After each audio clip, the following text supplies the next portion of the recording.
হবে এবার পা উপরে উঠবে 10 লাখ কাফ মাসল ঠিক আছে কাফ মাসল কাজ হবে না মাটিতে কাজ হবে না ওকে নিচে আবার উপরে কাজ হবে রাইট কাজ হবে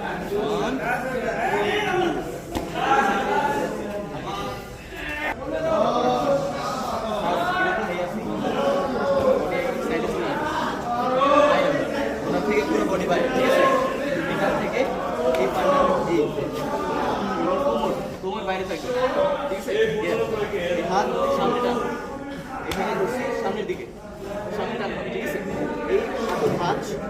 এই টানগুলো একসাথে আর পাশাপাশি সোজা করে ফেলবে এতটুকু ওকে এটা নরমালি ইউজ করা যায়